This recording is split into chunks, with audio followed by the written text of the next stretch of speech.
Hello, and in this next series of videos I'm going to be going over the use of phasors and cisoids to help us analyse AC circuits. This first talk is just about phasors and cisoids, two concepts which cause a lot of confusion, particularly with those people who haven't come across or worked with complex numbers that much before. We'll start with cisoids. A cisoid is a complex oscillation. It refers to a complex number which rotates around the origin in the Argand diagram. Now, I hope everybody knows by now that there are two ways to represent a complex number. In terms of the Argand diagram, with the real axis over here and the imaginary axis up there. If there was a point there, we could represent it in terms of its real and imaginary components and write it as something like x plus jy, or we could refer to it in terms of its magnitude, or the length of the line from the origin to the complex number, call that a, and the angle which that line makes to the real axis. I'll call that theta. And I can write that complex number as a times e to the j theta. And that's due to Euler's-Fabus identity that tells us that a e to the j theta is just equal to a times cosine theta plus ja times sine theta. And looking at this as a right-angled triangle, you can see that the length of this side of the right-angled triangle here, which is the real component of the complex number, I'll call it z, is going to be a times cosine theta. And the imaginary component of the complex number, that's the y in this term here, will be a times sine theta. So a cosine theta plus j a sine theta just gives you x plus jy if you're writing z in this rectangular or Cartesian format. But here I'm going to lose the polar format. Now, if we keep the magnitude a constant, but allow the phase theta to be a linearly increasing function of time, so we could write theta equals omega t. So the phase is proportional to the time, and the rate of change of phase with time, the rate at which the phase is increasing, is omega. We call omega the angular frequency, when theta is expressed in radians at least. And if we substitute this in here, we'd get our complex number z, which is now moving, it's a function of time, it doesn't stay in one place, is a times e to the j omega t. Now, if its magnitude, a, if that is constant, then it remains at the same distance from the origin. But the angle, theta, that it makes to the real axis is constantly increasing. Well, that means that that point there is going to be moving in a circle around the origin like this.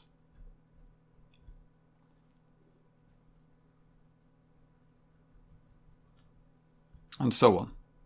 It looks like this. You'll see that the angle is constantly and linearly increasing with time. When it gets right back to the real axis, having gone through 2 pi of radians, I've just set the angle here back to 0 because it's the same thing. 0 radians is 2 pi radians, is 4 pi radians, is 6 pi radians, and so on. But the complex number is continually moving, continually rotating. Cisoids have two very important and useful properties. And that is, if you differentiate a cisoid, so you just take dz dt, then that would give you a times j omega e to the power of j omega t, and since a times e to the j omega t is the original cisoid, that just gives you j omega times z. So differentiating a cisoid is the same thing as multiplying it by j omega. And the same thing happens if you integrate it. Integrating a cisoid is the same thing as dividing the cisoid by j omega. And these two properties make them very useful when we're trying to analyse AC circuits with capacitors and inductors in them.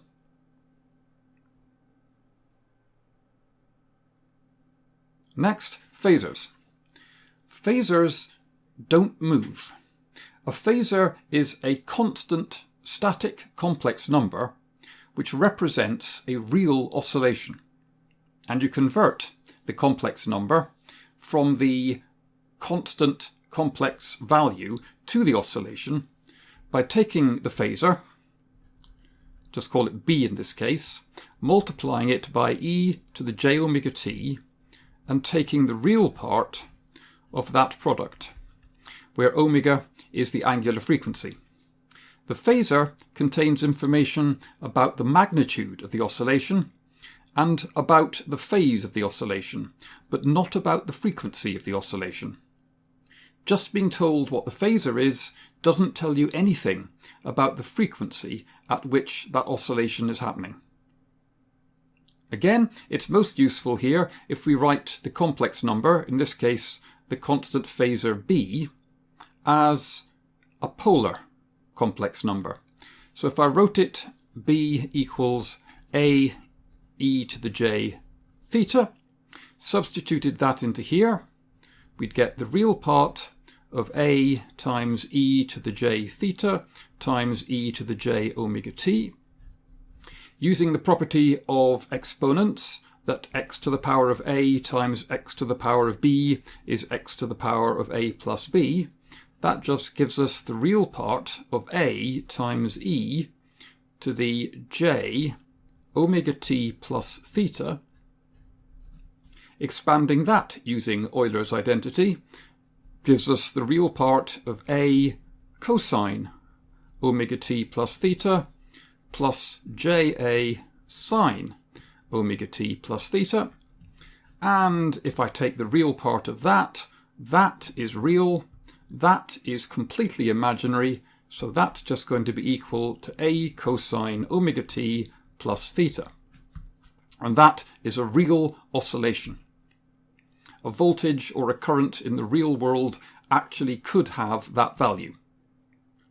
To go the other way, to take a oscillation like that and find what phasor represents it, all we have to do is take the amplitude of the oscillation, A, the phase of the oscillation at time t equals 0, that's theta, and say the complex number that I need to represent that oscillation will be A e to the power of j theta. And that is a phasor. It turns out to be important to know how phasors and cisoids relate to each other. And the key result derives from the fact that cosine of some angle phi is half of e to the power of j phi plus half of e to the power of minus j phi. And that comes from expanding this term and this term using Euler's identity. You'll find that the cosine phi adds up in both cases, just giving you cosine phi, and the half j sine phi from this term cancels out with a minus half j sine phi from this term. So we have this. If this angle phi is omega t plus theta, and I multiply this expression here by an amplitude A, I would end up with A cosine omega t plus theta is A over 2 times e to the j omega t plus theta plus A over 2 times e to the minus j omega t plus theta. Well, that is a cisoid. it has an amplitude of a over 2, an angular frequency of omega, and its initial phase, its phase when time t equals 0, is theta. This is also a cisoid. It has the same amplitude of a over 2. However, this time, when t equals 0, its initial phase will be minus theta. And this one, when t increases, the angle here decreases. It becomes more negative because of that minus term there. So whereas this is a cisoid which goes anti-clockwise, this is a cisoid which goes clockwise. Remember, on the Argand diagram, angles are measured anti-clockwise around from the real axis. It's these anti-clockwise angles which are considered to be positive angles. An angle down here would be a negative angle. So, I can take the oscillation which is represented by the phasor a e to the j theta, that's a phasor, and express it as the sum of two cisoids. The cisoids would have an initial angle equal to the angle of the phasor, in this case, or minus the angle of the phasor in this case, and they would have half of the amplitude of this phasor. You can think about this visually by considering these two rotating cisoids. This one here going anti-clockwise, that's the first term here with the positive frequency. This one here going clockwise, that's the second term rotating with a negative angular frequency.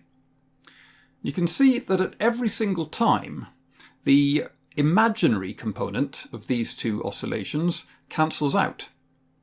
And if I were to add them up, I would get this real oscillation.